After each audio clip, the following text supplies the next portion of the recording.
Hey, this is Tommy Chong, and you're listening to Fascination Street podcast. I like being on Fascination Street. You know, things fascinate me. Yeah, AV in your ears. That's Ambush Being giving you this audio visual down the most interesting street in the world with my boy Steve. Fascination Street, you already know. Let's get it. When you whip in the Fascination Street, what do you? Welcome back, Streetwalkers. This episode is with Nicholas Thomas, the CEO and founder of 420pipes.com. In this episode, we get to know Nicholas a little bit. We talk about his upbringing in the church and how that sort of manifested itself in some of his sales tactics and the way he treats people and the way he would like to be treated. We also talk about his venture into the business world, what he learned from banking, the coolest way I've ever heard of anybody getting a job in banking. That was a dope story. And we talk about his newest venture, 420pipes.com, where he sells, you guessed it, pipes, bongs, and other things related to the ingestion and enjoyment of cannabis products. We talk about what he does, we talk about why he does it, and we talk about what he hopes 420 Pipes becomes in the future. It's a pretty interesting conversation. I stumbled upon this dude. I was so intrigued by his story that I had to have him on. Everybody check him out at 420pipes.com. He's on Instagram. He's on YouTube. He sneaks around Reddit sometimes. And, of course, his domain, 420pipes.com. And this is my conversation with Nicholas Thomas from 420pipes.com. Prepare to be fascinated. Prepare to be fascinated. Prepare to be fascinated. Welcome to Fascination Street Podcast, Nicholas Thomas. How you doing today, man? I'm good, man. How are you doing? I cannot complain. Well, yeah, no, I can't. I can't complain. What I like to do, Nicholas, is I like to get to know the guest from the beginning. It helps us understand how you got to where you are, man. So where were you born and raised? Where'd you grow up? Yeah, man. I grew up in this Southern Illinois small town, South Central Illinois small town called Taylorville, Illinois. Population like 10,000. I was born and raised there. I'm only 23 now, so I was born in Y2K, the year 2000, and I was a Jehovah's Witness. So I had like fundamentalist, super Christian background. That's how I was raised. My dad was a contractor until 2008 during the market crash. Then my family went bankrupt. Parents got divorced soon after. My mom remarried. My dad remarried. And my dad moved out to St. Louis. He left the church, or rather was shunned from the church. Was he shunned because he got a divorce and then got married again? He was so in order to get a divorce when you're a Jehovah's Witness, there has to be like cheating that happened. And at that time, he was unfaithful to my mom, and he got shunned and they got divorced. But that worked out better for both of them. I mean, they got married when they were like 18, 19, like super young. It happens commonly with Jehovah's Witnesses. They're not allowed to be intimate with each other until you're married. So you get married super young, and then you're in an unhappy marriage that wasn't going to work out. Got you. But yes, so yeah, my dad got shunned, and my parents divorced, and then I was raised in Taylorville. But I would see my dad sometimes. I got to grow up in St. Louis partially as well, Maplewood area. Got you. So it sounds like you have a good relationship with both of your parents. Sort of. I mean, like, I don't really have much of a relationship with my mom anymore because she's still in the church. And as I'll explain, I'm not. I'm in cannabis, and this is the devil's lettuce. I was shunned when I was 17 for getting busted smoking weed. That's one of the fun things about my story. When I was a teenager, I learned sign language, and I joined a full sign language congregation here in Springfield, Illinois. And I made a bunch of new friends here. So I'm pretty fluent in sign language. I'm not nearly as good as I was then. I wanted to be an interpreter back then, and I was super, super good. And now I don't really know any deaf people here in Springfield anymore because they all upped and moved to Florida. So I don't have very much practice. But I did that, and then I got a couple of my friends. I told them that I wanted to try smoking weed. I had a connection from my job at Walmart in Taylorville. I had asked around if anybody had a connection for weed, and I got a couple. And, at that time, it was not legal, and I was a minor, so you just kind of got what you got. I got what I got, and it was a good time.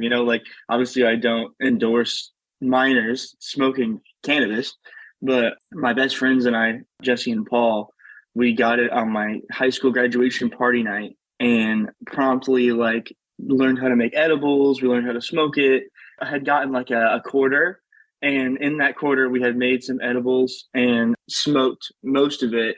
And that's when I got busted. I took it with me to a vacation in Florida, had shared it with another kid, and he told on me when we got back to Illinois because he felt guilty. So when you say busted, do you mean by the law or by the church? By the church. Yeah, not by the law, thankfully. And the church handles everything internally.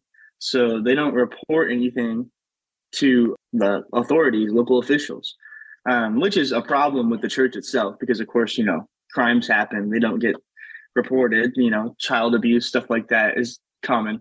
But in my case, that meant that the authorities didn't know that I was buying weed or who I was buying weed from. So that was good, especially since I had a pretty good reputation, you know, stayed out of trouble otherwise, good grades, clean cut kid, going to your door to door, knocking on your door to teach you about the Bible.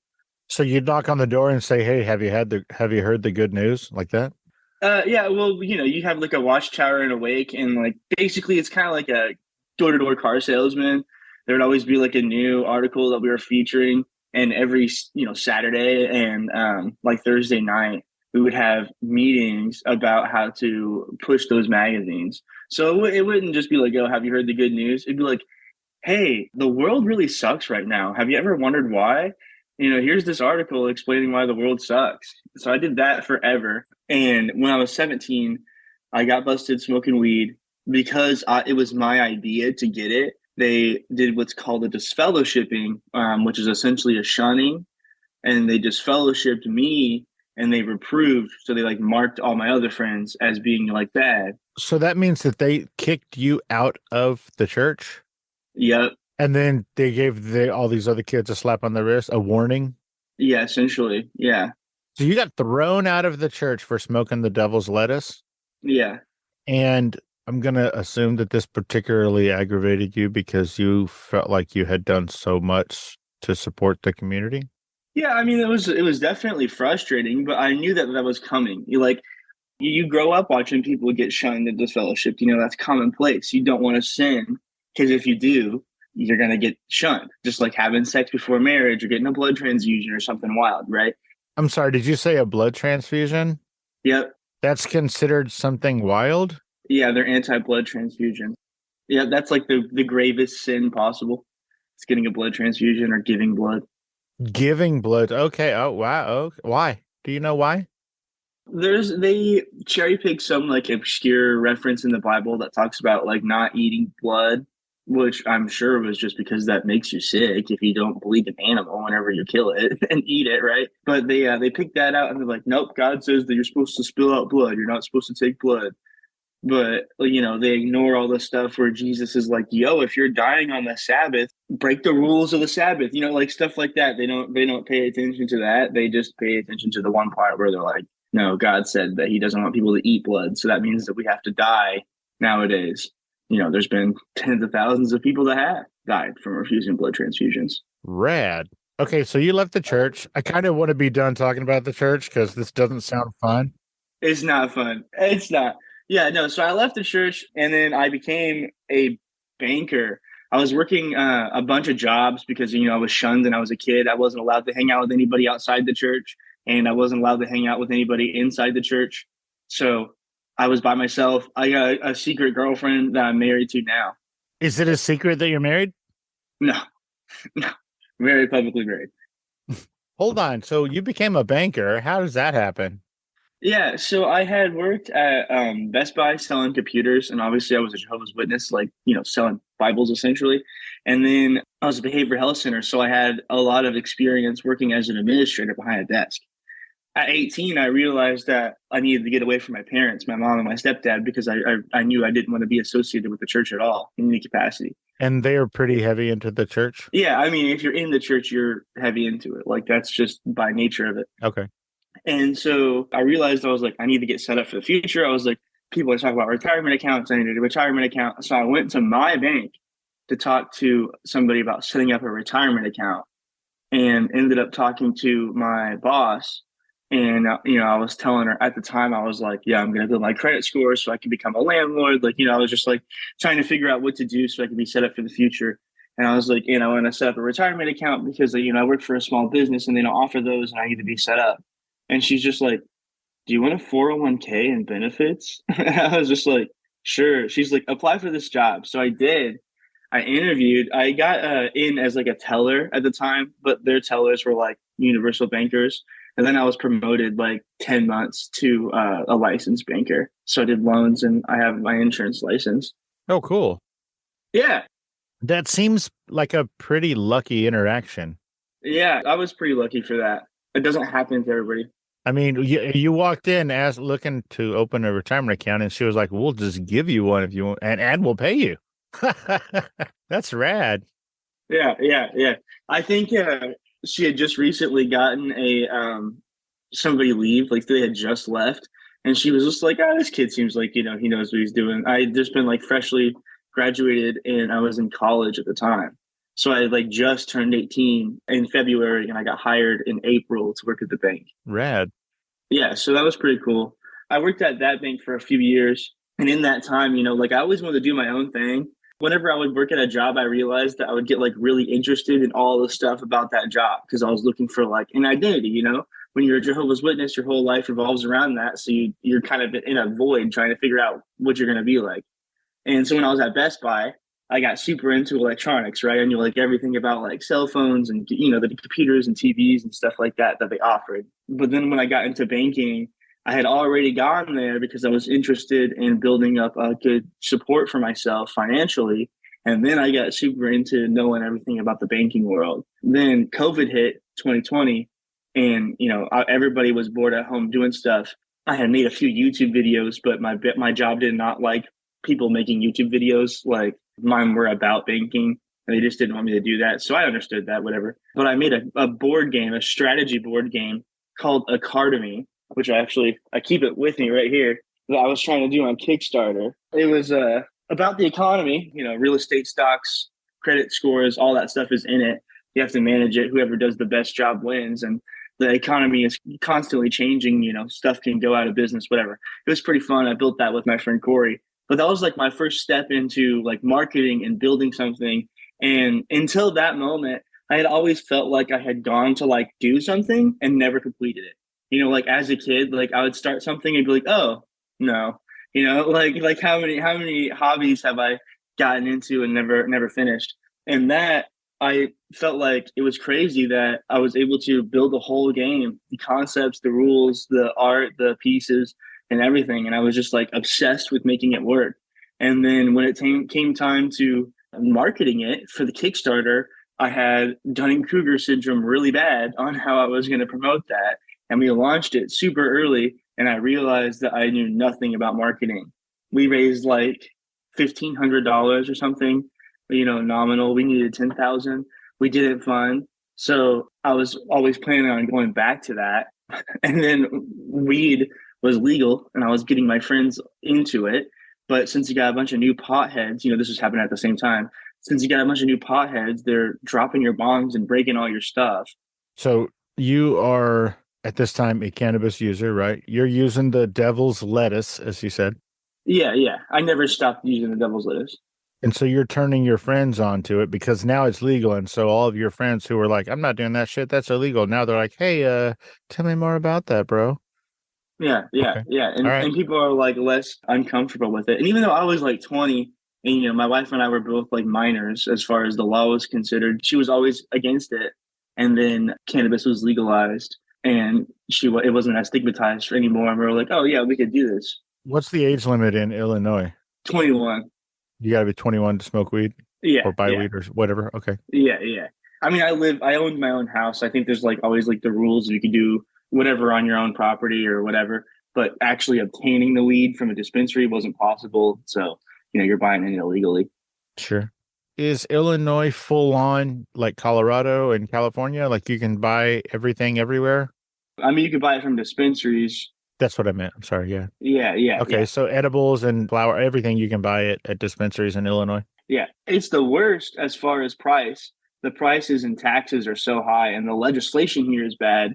So It's not as good as California or Colorado. I got married in California in Topanga last year, and I went to a dispensary in Malibu, and I thought that I was gonna like not be able to afford anything, but prices were like 30% cheaper than the dispensaries in Springfield for better stuff. God, and you went to Malibu, which is like the most expensive everything of California. Yeah, exactly. Well, I didn't know that it was in Malibu until I got there, and I was like, "Is this in is this Malibu?" So my friends were breaking all my pipes. I kept going over to my favorite head shops and blowing all my money. Like they're just clumsy and unfamiliar with. Yeah, all the time. Like So they're just breaking all your shit. yeah, they're like, "Oh no," like we smoke on my front porch a lot, and regularly there would just be a broken spoon or a broken jar, or a broken bong.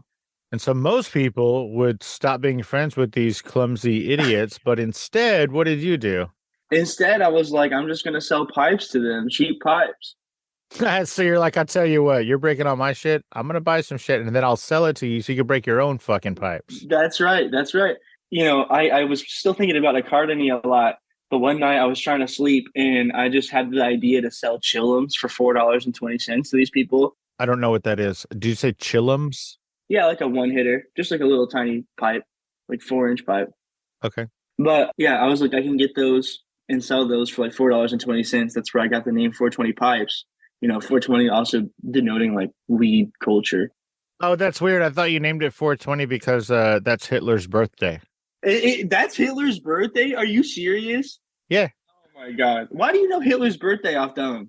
Because it's also the birthday of one of my really, really good friends, and I give him a hard time about it all the time.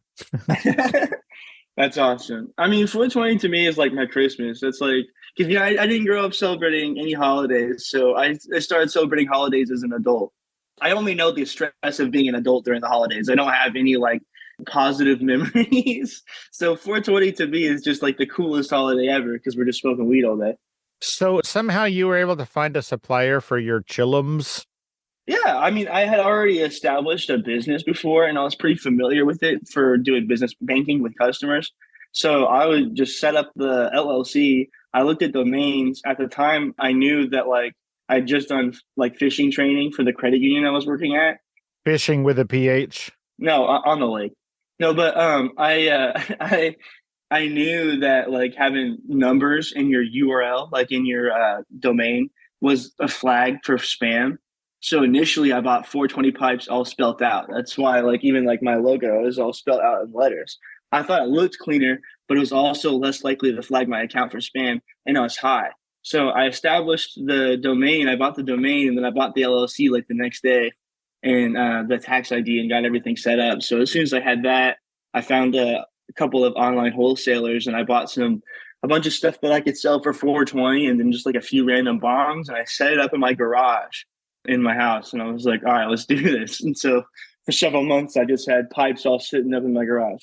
So this was a completely online store and your warehouse is your garage? Not now. It was at the time, yeah. But at the time, yeah. What did your wife think about this? Because I believe you mentioned she was not really on board with the cannabis lifestyle. Yeah, so my wife is really cool. She is on board with the cannabis lifestyle now. It just took the legalization.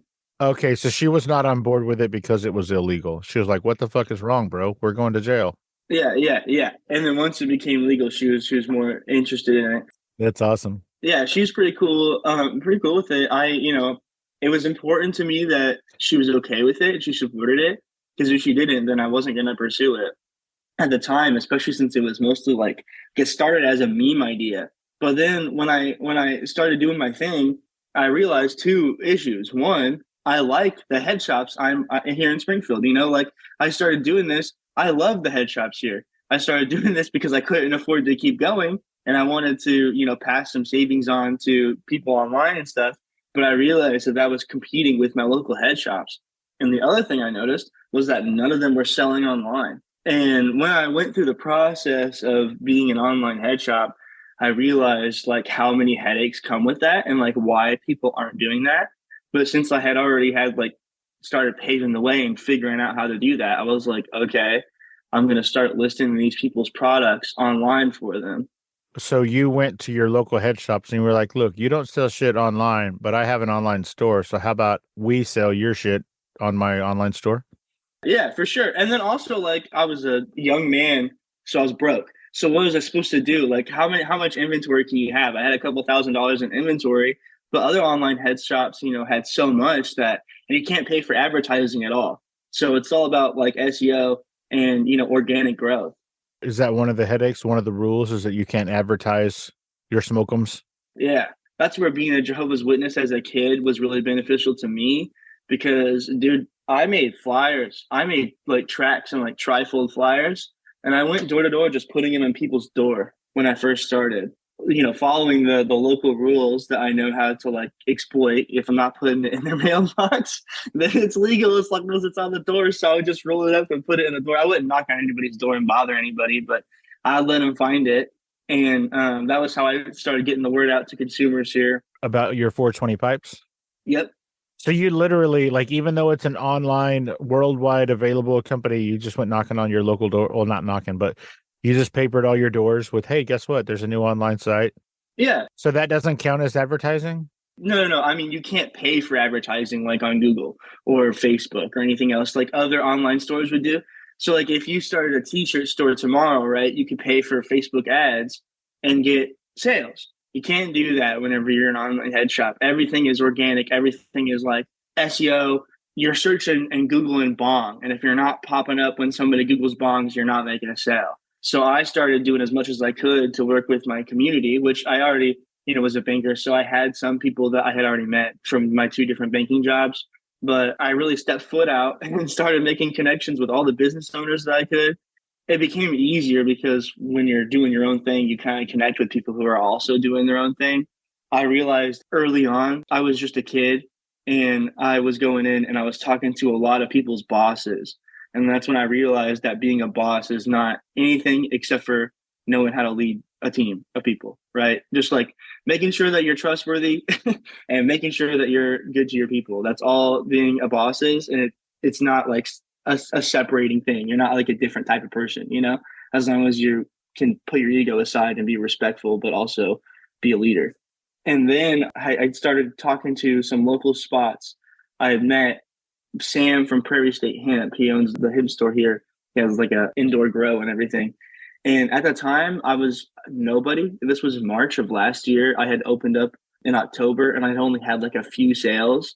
And so I was like, you know what? Like, I'm going to try to wholesale some of these pipes and make some money doing like B2B, like middling on wholesale.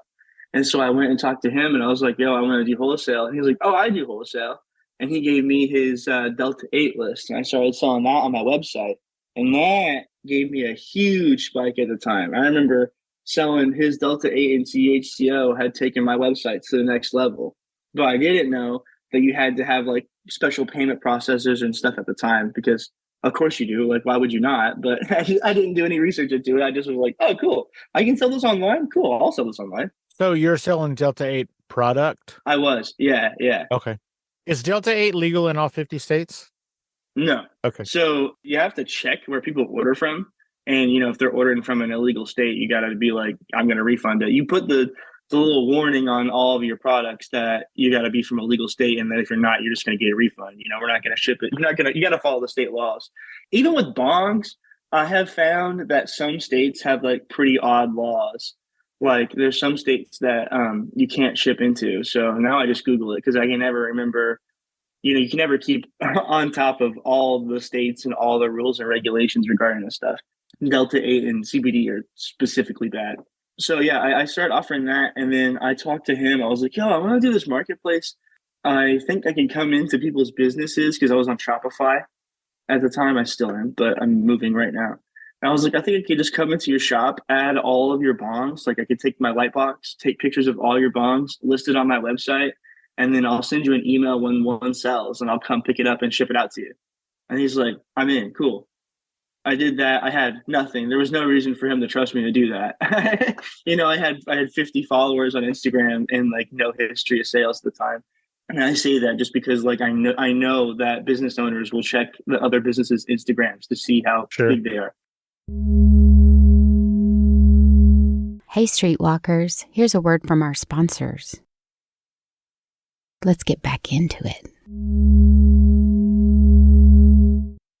And then I got married and I got fired from the credit union, like all back to back. Sure. Like as soon as I got Prairie State Hemp up, they fired me from the credit union, and they had told me that it was from performance, but I was making like $1,200 a month more in commission sales than they had anticipated. And then after they fired me, they made a policy that they wouldn't do business with anybody related to the cannabis industry at all. So I thought that was pretty interesting. And then I got married, and then I linked up with Stevie Wonder. So from there, like, when you say Stevie Wonder, what do you mean? oh, he's a glass blower. He just makes really, really cool glass. Like he goes by, his name's Stevie. He goes by Stevie Wonder, and he's got like a Bro, you can't just drop Stevie Wonder and expect me not to think you're talking about the dude. Yeah, I meant the Stevie Wonder. No, That is funny as shit. yeah, but he makes really, really cool glass here, and I hit it off with him, and I realized I was like, okay, I can do this. So I spent the next like several months. We were going to farmers markets and pop-ups, trying to get some cash and trying to put the word out. So we did that. We built our local base up a little bit more. I got a few more vendors, just like more people around. I linked up with this lady. Her name is Shelly. She goes by a good witch, and she was about the size I am whenever we met. And then she went viral. And now she has like 1.1 million followers. All of her videos go viral. So she did an unboxing video for me. And what is it that she does? Just unboxing videos? That's what she does? Or No, she goes by a good witch. So she sells these things called chillax packs. They're basically like cases for like joints. She's a joint smoker. So it's all designed around like smoking joints and smoking out of a chillum. And she's like a cannabis influencer. She's one of the biggest cannabis influencers now. So it was pretty cool. I really thought that was awesome that she did the unboxing for me. And that was the next thing that took us to the next level. So, you know, with those things combined, we were able to just keep trekking along. And I've been finally rebuilt the vendor portal. I've been rebuilding my website. I have no background in computer science. So I've been learning how to code online. And I've been building it, watching YouTube videos, which is crazy. And I finally got a new marketplace built. Right now, we have like 15 vendors. And the reason why I've been working on building this new marketplace on this new site is because with Shopify, you know, like my team and I have had to do everything on the back end ourselves. So like when sales are made, you know, we're keeping track of how much money we had to go send to somebody. We're keeping track of the inventory. We're keeping track, like we're going through and we're hitting like everything. We're setting all the products up, doing all the descriptions, shipping everything out. Like everything is handled by us. And now with the new marketplace, people will be able to sign up. We'll go through and review their accounts and their products, approve their account, and then they'll be able to add the stuff. So I'm super psyched about that. That's going to make it way easier to manage. when is all that going to go down? That should be live within 3 weeks. Okay, cool. Wait a minute. 3 weeks is 420. That's right. Are you going to go live on 420 with all that? I'm trying to go live at 420. Love it. This won't come out until after that anyway. Oh, that's cool. Okay. So it should be live by the time this is up. Then I became friends with, you know, other local head shops in Decatur. We got like half of Decatur and like half of Taylorville and a few people here in Springfield and a couple of people in California, New Jersey. And I started putting up signs that say, you know, now available online because these other head shops aren't available online. And so now like that's a new thing that we've been doing for the last couple of months. Just testing that out with a few shops. But now it's kind of like DoorDash. You can go through and order from your head shop online and have free delivery if they use my fulfillment center. And we also started doing a subscription box too. So that's something I've been doing since December. Now, there is already a 420 subscription box. What's yours called? 420 Pipes subscription box? Mine, we call it the monthly sample box. It's just like a sample of our 420 store. Usually we have some other products too. Right, mostly it's the 420 stuff. I'll take 3 or more items and we'll make sure that there's over a $20 retail value. And then I ship it out for $9.99 plus free shipping. So for me, it's not very lucrative. It's just more of like a way to give back to my customers. And it just reminds them that I'm there. It's a relationship bonding, right? Relationship building. Exactly. Yeah. So we try to make sure that we put as much stuff in there and like do as best as we can. Just that way people are excited about it. That's important to me. And then they buy other stuff from there and we're cool. We're going to expand on that too. We have a program called Gas, FTP Gas, that we're going to be able to launch on this new platform, which will give free shipping to anything that is shipped out of 420 pipes. That's going to be anybody who has a subscription box of ours. We call those gas boxes. And then we'll have like a regular dollar amount we're still working out the details on that you could pay monthly if you don't want a subscription box, but you do want free shipping. So we're still working on the logistics of that. I don't want to say that there's going to be like a certain dollar amount just because I don't want to false advertise on that. We're excited for that as well. That's going to be pretty cool. So do you still have pipes that you sell for $4.20? Yep. So you have on your website, which is 420pipes.com? No, it's just 420pipes.com. I have both domains. Okay. And one redirects to the other? Yep. I also have 69pipes.com redirects you back to 420. Stupid. So, so on 420pipes.com, you have your $4.20 pipes plus a selection of other pipes in different price ranges that are yours. And then you also have pipes and bongs and other things from other that you're just sort of the platform to help them sell their shit. Is that right? Yeah. And the plan is like, obviously we're still growing.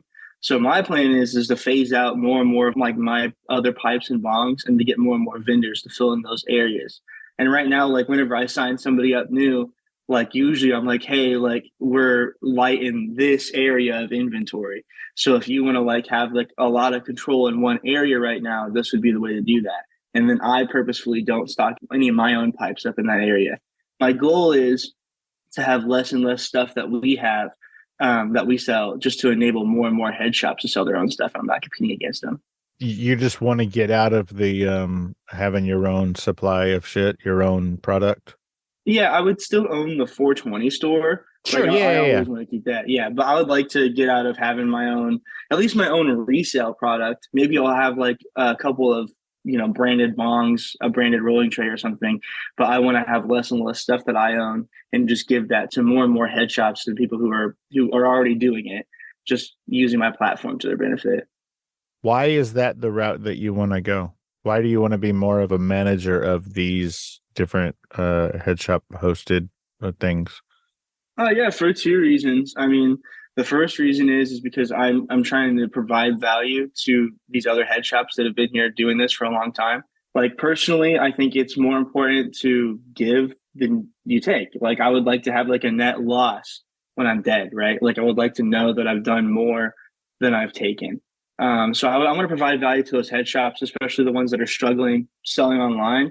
Plus, for me, there's less risk whenever I don't have to own the products. So we can expand our inventory from a business sense without investing in any product.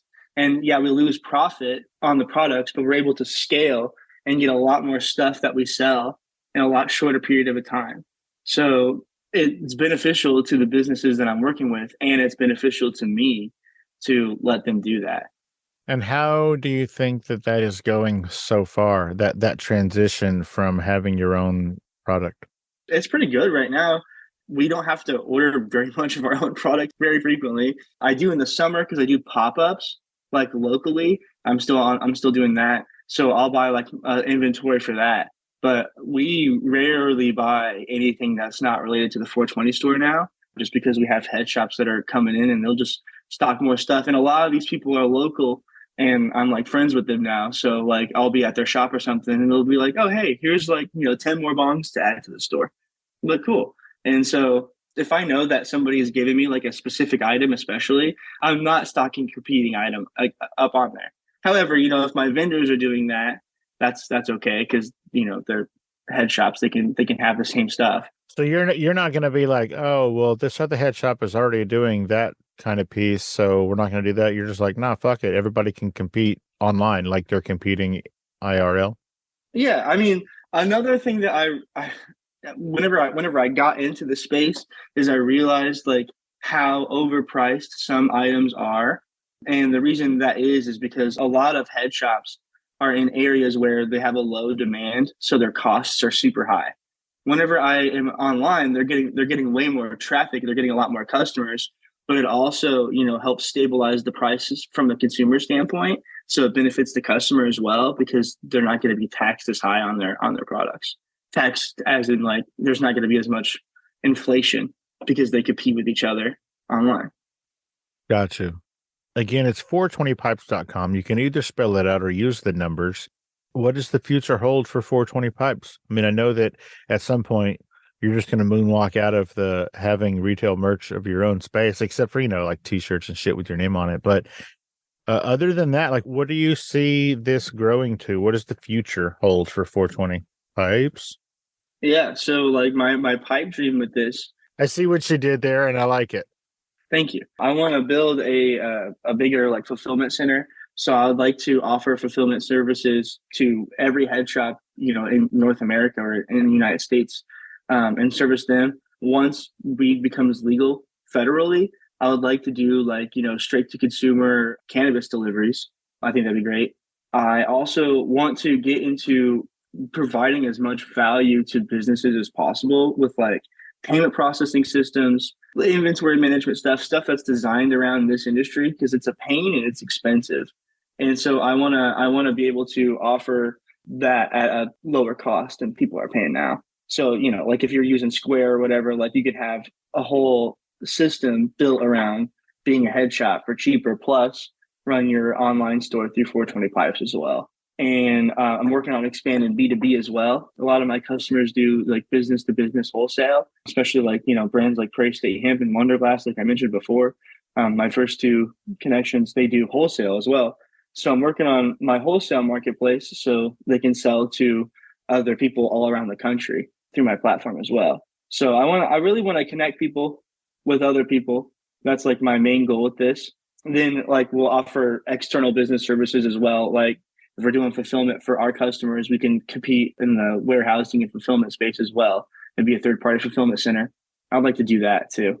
But the end goal would be to help, if you wanted to start a head shop tomorrow, right? You would be able to come to 420pipes.com and get everything that you need to do that once you got a business established, like a LLC or whatever you want to do. So you can get approved, you can supply your store, you could set up your payment processing system and sell online all through 420 Pipes. That'd be my dream. Fascinating. What kind of advertising do you do? I know you're not going to walk around the country and put flyers on everybody's. Right. These are my secrets, man. On Instagram, we did pretty well with that. We grew that account in a year from, like I said, 50 followers to we're at like just over 3,000 now. I did posts. I got it up to like 700. I got a shout out from a good witch and she gave me 1,000 followers doing that on an Instagram reel. And so I was like, oh, Instagram reels. So that's how we were able to get the other 1,000 is I was doing reels until I got suspended. I got shadow banned. They don't promote my reels anymore. They don't put them on the reels page. Still do that. We've just pivoted away from it a little bit. We do a lot of keyword targeting and SEO, the stuff I was talking about before. And then also we do Reddit. So we do Reddit and Pinterest. Reddit is a big one because, if you go in and you just talk in a community, you can get a lot of people interested in your products. We don't go in and directly advertise on there, but we do like ask for feedback. We do like comment on people's stuff and post pictures of bongs and like post articles that we've written and stuff. All that is like natural. So like people upvoting that is what gets promoted within those subcategories. And what I really like about that is if you're going to a subreddit, like if I'm going to the bong subreddit, right? I already know that everybody that's going to see that is interested in bongs. And if I go to the trees subreddit, which is a cannabis subreddit, I already know that everybody there is interested in weed. So what I'm doing is already beneficial to them. I don't like directly market it like, hey, go buy these pipes. Go 420 pipes, buy pipes. I'll just be like, like I wrote this article. We have a blog that we, write articles for. What do you guys think of this? Or people want feedback on some pipes and I'll tell them that too. Then I go into stoner engineering and I'll share some like small creators. Like there's a few small businesses that have made some unique stuff and I've shared some stuff up in there. And I've gotten some vendors, some partners from messaging them from there as well. So Reddit is a big place. Yeah. And then podcasts, like this is pretty good too. But the biggest connection that I've gotten from a podcast was like other podcasters, other people. It all works together to form like a cohesive understanding of who you are. And like for me, it's less of a pushing to sell an item and more of just explaining who we are. Like I'm not going on to Reddit or Instagram or anything. At first, that was like kind of the idea because that's what I thought. Like, oh, I gotta push the product, I gotta sell products. But I'm like, no, like people don't really care about that as much anymore. Like, yeah, of course, like whenever you want to buy a product, you want that product. But there's a million places that you can buy stuff from now. So it's all about trying to be as like authentic and giving as much value to the consumers as possible. And so I've been taking that approach for a long time. I've opened up about the church. This is new. Didn't talk about that for 5 years. And now I'm talking about that publicly. And I've seen that as really beneficial too. Because like at first, everything was a connection. Everything was for business. And now it's just like, no, I go and like when I'm working, if people follow me on Instagram, they'll see me do a lot of work with Prairie State Hemp and Happy Hut. It's like, it's not just a business thing. That's like my friends too. So I'm working with them, but I'm also like hanging out with my friends and doing what I want to do. And I've seen a lot of benefits come from that. I think a lot of people see that we're having fun. We review our products and I'll show flaws like in our products. And I'll be like, oh, I did not know that. That's why we do the stoner tested thing. It's that way we can test it and tell you how it is. Like I do that on purpose to build a good relationship with my customers. If I don't like something, they'll know about it. If I do like something, they'll know about it too. Because, your reputation matters. This is the same reason why I have that sample box. It's because like I want people to know that if they are working with me, they're going to get a good deal as well. Kick ass. Wow. This entire conversation has been enlightening, my friend. Thanks, man. Nicholas, where can people find you on social media? Yeah, you can find me on social media, 420 Pipes on Instagram, all spelled out, FOURTWNTYPIPES. I am shadow banned, so you have to spell it all out. Otherwise, you're not going to find my account. How do you know that? Because if you go onto your Instagram, you can click on like account and account status, and it'll say like if it's been suspended or if you're restricted. And mine says it's restricted, and it only appears in feed. So like if I post a video or something, it only appears in people's feeds. It doesn't appear on the Reel tab, which is Instagram's whole focus. So you can find that by going to your own account? Yeah, if you go to your sandwich menu, and then you should be able to hit settings, and then you should be able to hit account, and then account status. Oh, yep, there it is. Your content can't be recommended right now. And then it always tells me to edit or remove content, and it'll show like posts that it wants me to edit or remove. And if I remove those posts, then it just replaces it with another one of my posts. So I have a suspicion that it'll just show me 4 posts at a time to delete until I delete them all. And I'm not doing that. Wow. Yeah. So we get a lot of shares on some of our videos, but if they don't get shares, then they don't get seen. Wow. And then you can see me on YouTube at 420 Pipes. That's new. All spelled out as well? Nope. Just 420 Pipes. Okay, great. So 420pipes.com. 420 Pipes on Instagram, all spelled out, and 420 Pipes with the numbers on YouTube. What else do the people need to know before we head out, man? Yeah, man. If you work with me, just know that we're a local focused business. Local to Springfield, Illinois? Yeah, but even as we expand, I have the ability to search by people in your city. So like right now I have 15 vendors. So if you're not in Illinois, me having a vendor in your city is not as likely as I would like it to be right now. However, you can search for people in your local city or in the city that you're from, wherever you want to support, and support based on that. I do that on purpose. I think more people should do that. And I'm big on that. That's why I don't compete as much. So we are local focused, and we care about what we do. We care about our customers and the businesses that we work with. We try to show that in everything that we do. Just know that support local, even online, support local when you can. Nicholas Thomas from 420pipes.com. Is there anything I didn't ask you or we didn't talk about today that you specifically wanted to talk about? Did I miss anything? We hit all the good stuff? I think we got it. I mean, we got the meat and potatoes, man. Rad. I love the meat part of the meat and potatoes. Nicholas Thomas, 420pipes.com. Check him out on YouTube, on Instagram, and at the .com. Hell, sneak up on this dude on Reddit and just see what's up. Thank you so much for taking the time out of your busy day and your hectic, I guess, order filling and pipe selling schedule to hang out and let us get to know you a little bit better on Fascination Street, man. I really appreciate it. All right. Thanks, man. Nice chatting with you. Hey, you have a great rest of your day, man. All right, man. Thank you, man. You have a great weekend. You too, Steve. Peace. Bye.